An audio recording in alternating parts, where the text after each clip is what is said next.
Today I'm going to talk about randonneuring. This is my randonneuring bike, my brevet bike as I call it. It's my favorite bike. It's by far my fanciest bike. It's a custom built, specific purpose Waterford bicycle. I've always wanted a Waterford since I was an itty bitty boy, and I was really grateful 4 years ago or 5 years ago. I was grateful for the opportunity to have them help me design one and build one, and now this is my brevet bike. Brevets are what we call the rides. In short, randonneuring is ultra endurance cycling. It stems back to the turn of the last century, the 1900s. We're talking 200 miles in a day, 250 miles in a day, and then the really long ones, the 1200K rides are multiple day events. The main event every 4 years is called the Paris-Brest-Paris. It's not a race, it's just completing a long ride within a time period. Personally, the longest I've done is a 600K, which is typically done in 2 days. 400K the first day, 200 the next, or I guess now it's kind of maybe 350 the first day and 250 the second day is a better way to split it up. I haven't done a multi-day randonneuring event since. There's a lot of sleep deprivation involved. You have the time constraints and you don't want to push it too much so you don't get too much sleep. I don't operate very well without much sleep, but I really enjoy the long 1 day rides. I look at it like there's 200K rides, there's 300K rides, 400K rides, 600K rides, 1000K sometimes, and 1200K. Early on in randonneuring, people would need a brevet card, and it would have controls along the way. So as you roll into towns, you'd stop at the general store and have somebody stamp or sign your card. There'd be control points along the way. It's a proof of passage system from back in the day that has been maintained traditionally up until COVID just a couple of years ago. Now with GPS, we just record our rides and submit it and get credit for it. That's randonneuring in a nutshell. It is February. It is southern Wisconsin. It is cold and snowing and terrible outside today. Tomorrow, I am driving down to Athens, Georgia, and on Saturday, I will be riding a 300K brevet. Got my bike off the hook. It's in the stand. I always go through everything and make sure that everything's good to go. There are a couple of issues I had on my last ride that I just haven't gotten around to. I'm going to start by giving you a tour of my bicycle. We'll try to take you along for the ride as I prepare for this brevet. Then I'm going to try to get some footage of the ride and show you what randonneuring's like. I'm going to show you around my brevet bike. I wanted what they call a low trail bike. When I talked to Waterford, they said, there is some advantage to low trail, but you might not always be riding your bike with that front bag. So let's go with a mid trail. So I think the trail of this bike ends up being about 53. And I find it to be plenty comfortable with or without the bag. The bike is always going to handle a little differently depending on your load and that sort of thing. But I did go with the classic French constructeur style. This is a Velo orange decalure here that helps support the bag. Randonneuring brakes and rack. Hanjo fenders. Dynamo hub. And you'll see this is one of the repairs I need to make. I had to use some electrical tape on the fly on my last brevet to get things to stop shorting out for the light. On these long rides, we do a lot of riding at night. If you spin the wheel, the light goes on. When you have it off, it takes a while, but yeah. So when you get it wound up, this will hold a bit of a charge, so it'll stay lit at stop signs.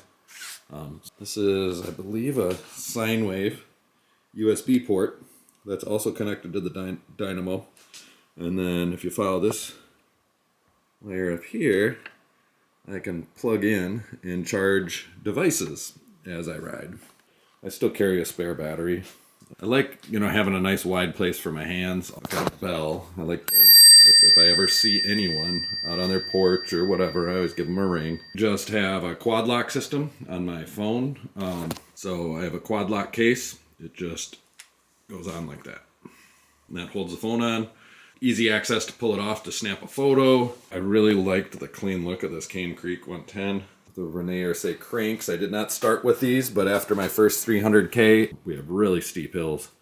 So 30, 46 is my gearing. And then in the back, I have a 1132. It gives me a nice low climbing gear, which is comes in so handy on these long rides when you're just totally tuckered out at the end of the day and you got a steep hill and you just want to get home. Put it in your granny gear and go. There's the 11-speed Ultegra. Close up of the cantilever brakes. A wire coming from the dynamo hub all the way to the back to do that light too. So at night I have a solid red light. Joe hammered fenders. This is an Onyx rear hub, silent clutch, so it makes no noise at all. Shimano SPD pedals, because that allows me to use mountain bike shoes, which are far more comfortable to walk around convenience stores. Randonneuring USA buddy flap, which is also reflective. I see a lot of reflective gear in the rando world. A Brooks B17. I'm going to take all of my tools out and I'm going to put them in my handlebar bag. Just a little change I'm going to do. 3 water bottle cages. I definitely use them. But I had a plastic one on there, and as you can see, it broke right off. Compass Barlow Pass 700 by 38. And I have them set up tubeless. Underneath my front hub, you can see this is the connection point that comes out. It's a coaxial connection point. And this is the main electrical contact that powers the rest of the bike. You know, power comes from the generator, out a couple of tabs in this black piece here, and then up the cable into the rest of the bike. Point of concern is this gap right here. So what you've got here is the end of the bolt that's holding my fender stay on. You know, it goes through the frame and it's poking out just a couple millimeters on this side. It actually even closes the gap a little bit more when you get this piece in. And with all the bouncing around of riding the bike, it would short out. I think I'm just going to grind a couple millimeters off the end of this bolt and clean it up and put it back in. If I can create a bigger gap here, I think that's the best fix.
we've created enough space here where we don't have to worry about shorting. So I'm calling it fixed. All right, next thing we're going to look at here is the front fender flap. I'm going to put a new one on. I think I have a piece of leather. We can kind of cut it to shape. I used to have this fender stay down here and I moved it up. So I actually have 3 holes that I could use.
Looks pretty good. I think it's all set. So I'm going to transfer all of this into my front bag and then use this to hide maybe some leg warmers or some gloves or something. So here's something I just thought of. On my last ride, the guy I was with had some tape. That was really handy. So if I just take some Gorilla Tape and wrap it around my pump, I'll have it.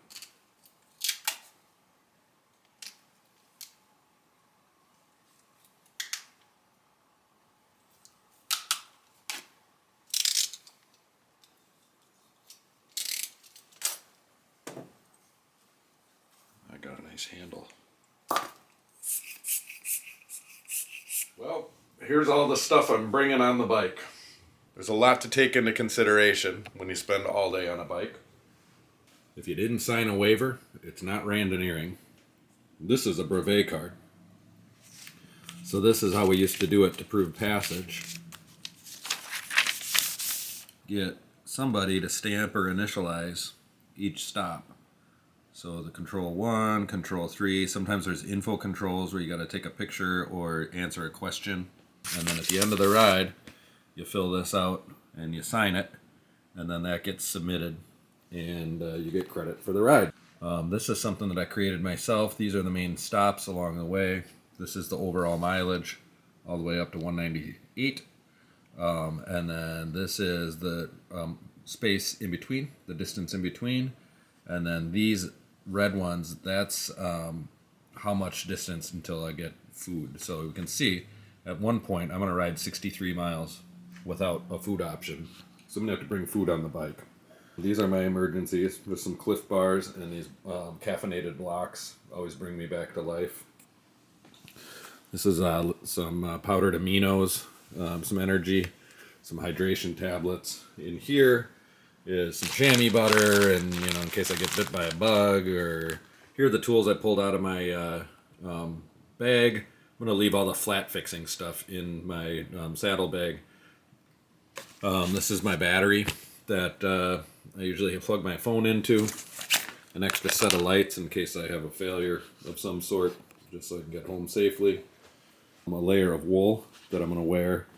This under my jersey with a windbreaker, and that very common sight out there is a Randonneurs USA reflective vest, some windproof gloves, some daytime riding gloves, a jersey.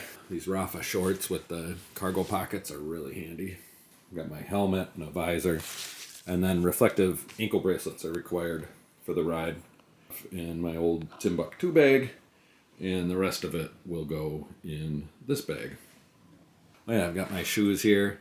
I do have some really insulated boots, but I think it's going to be like 40 or 45 when we wake up in the morning. So I'm going to load it up and show you what that looks like.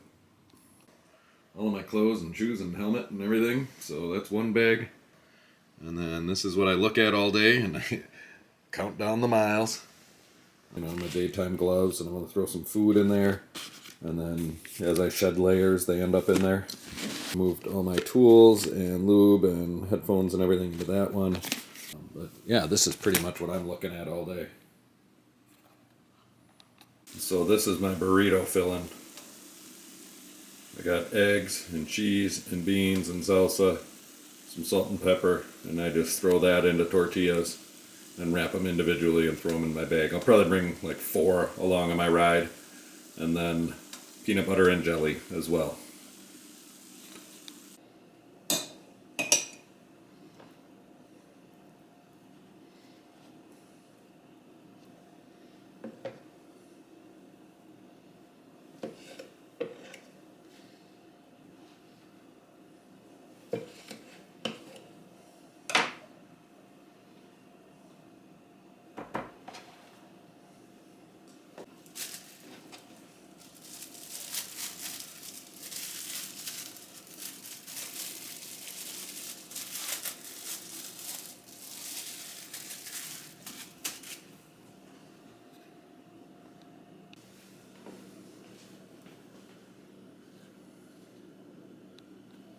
About 50 pounds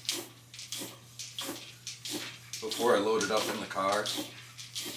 And then that'll tell me if I'm leaking anything in the morning, you know.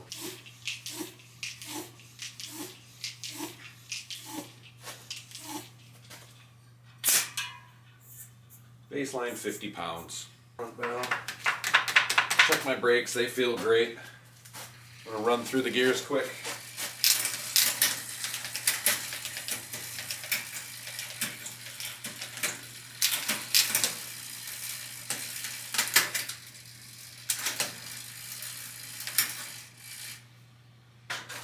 Everything's perfect there. A couple of drops on the chain. Don't need much.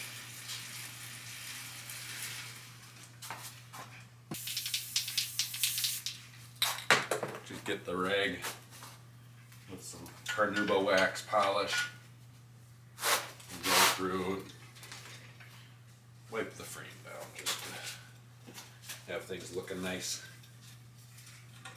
I'll do a deep clean of this bike at some point again, but doesn't quite need it yet.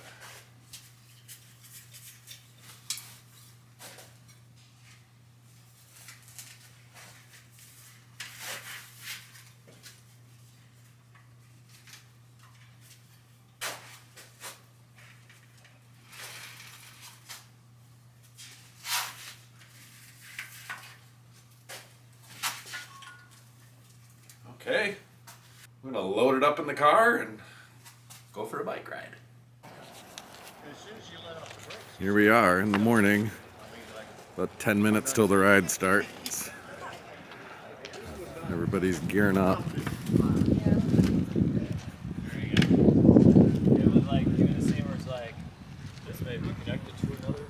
Oh no.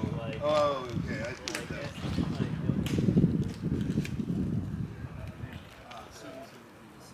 You gotta be careful. Really lightweight. It's good at knocking you out.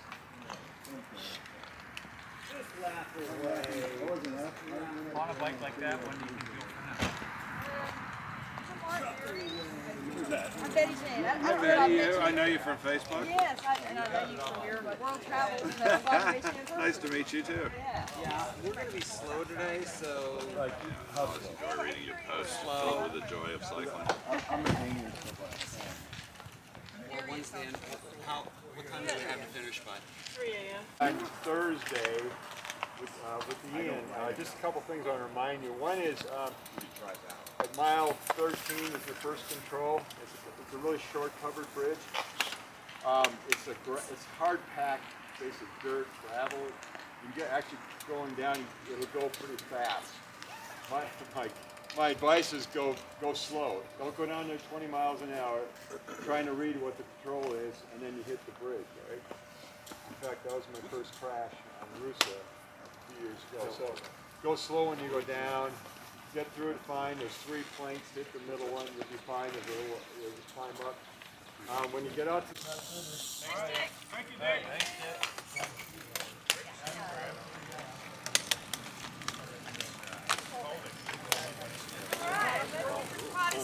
Things warmed up a whole lot faster.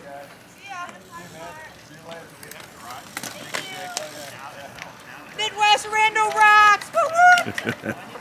Sweet, that's fun.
South that last week.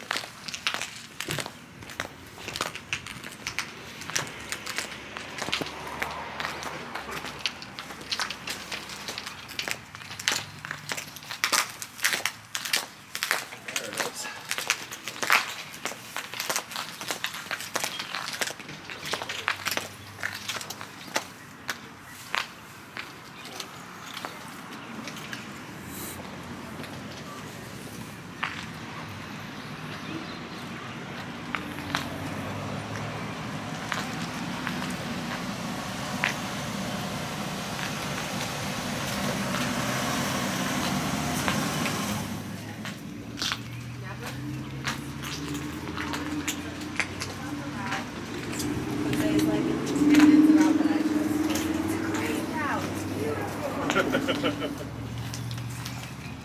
Jose's a good spirit, man. He's a great personality.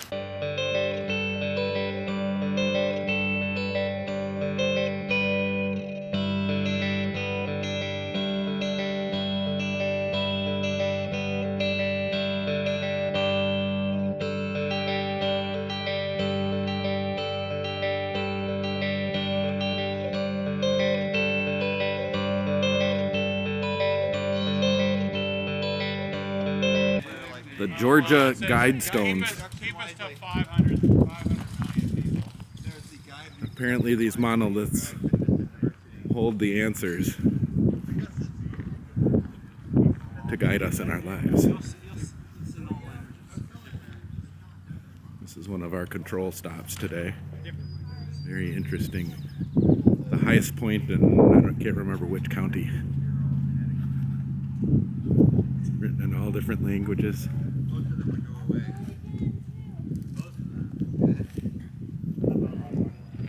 Oh, there's something here on the ground too. Different languages. Being a cancer on the earth. I'm being guided to go around in the clockwise direction. Apparently there's some not so pleasant things written on these in some languages.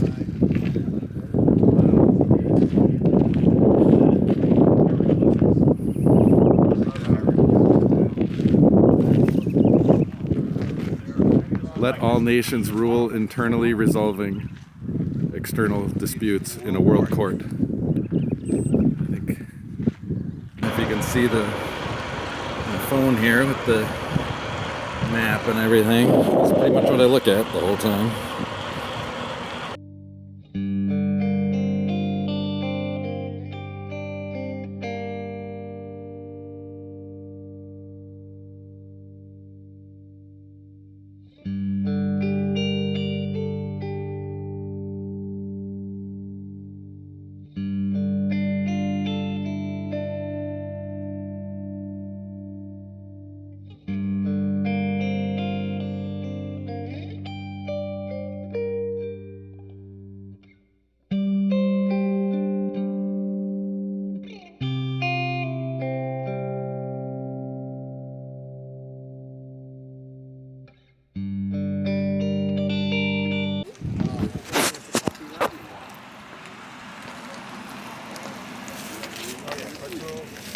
Brand new. Yeah. Duck down.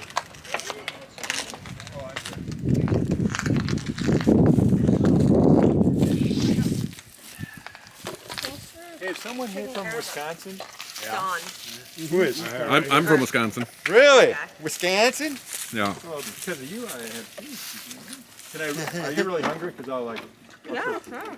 I'll really get He it. doesn't have any.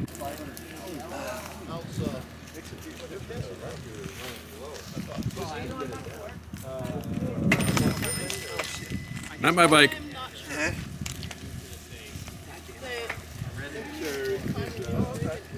Dawn is.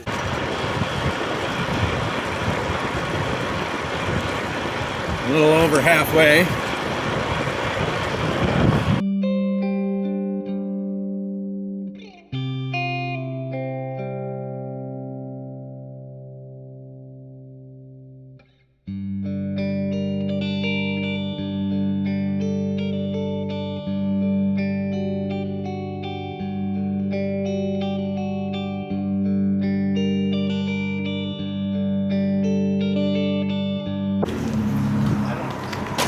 110 at the control.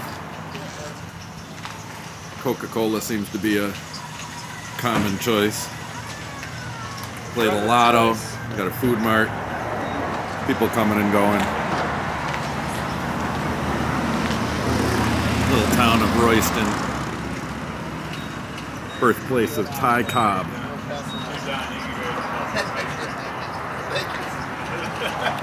You can reward yourself.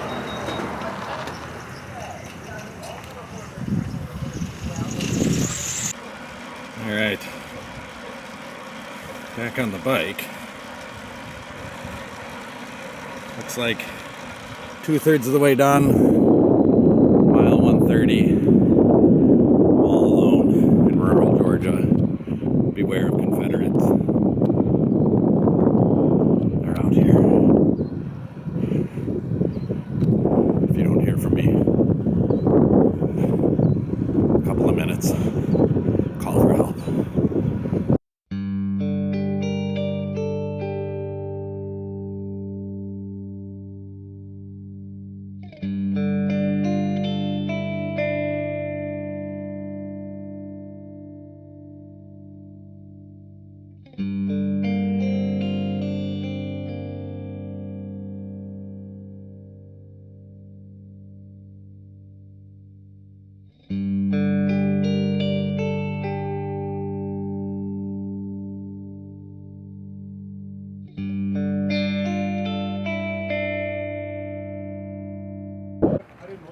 All right, Bob, how you feeling? Pretty good, man. Pretty good. Yeah. Get Definitely. some juice. You take a little tour of the bicycles here.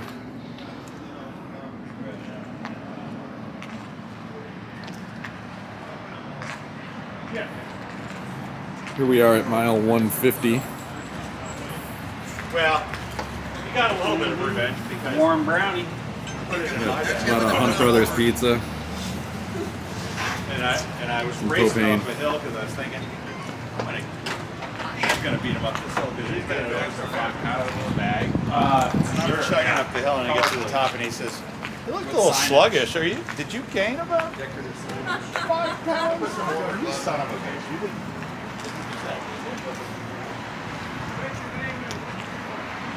A lot of titanium. Couple Rivendels. And this thing, front wheel driver coming. Don't see that every day. That's quite the contraption.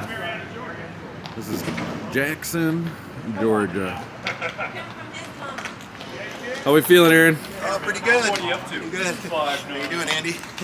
I'm good. 45 miles to go. A good looking crew, what can I say? Beautiful water. Wisconsin nice bike, right? What's this one?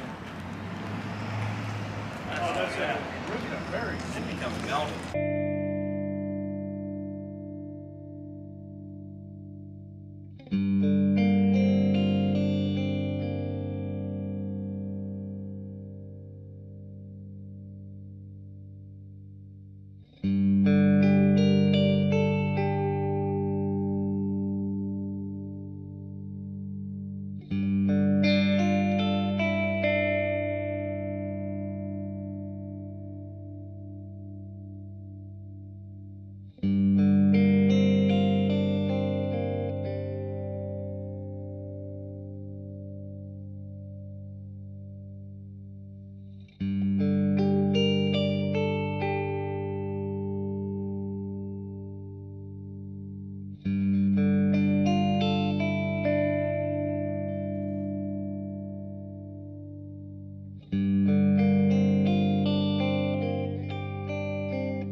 500 feet to go. Just about 200 miles.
Got to do a lap.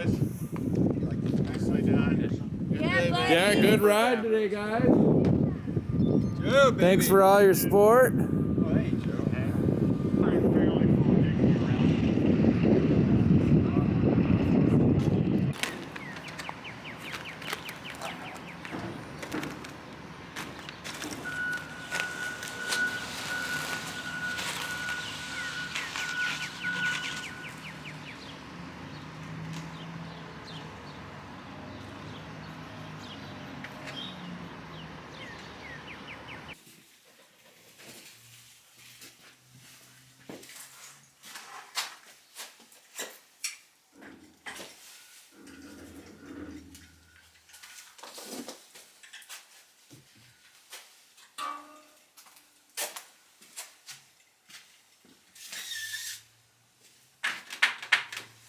Well, I'm back in the shop.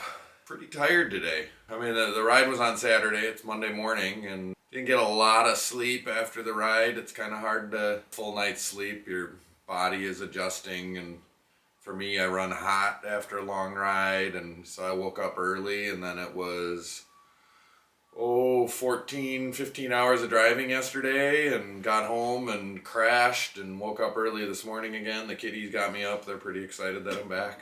What a great day on a bike. Saturday was absolutely wonderful. Just a great brevet, great group of people.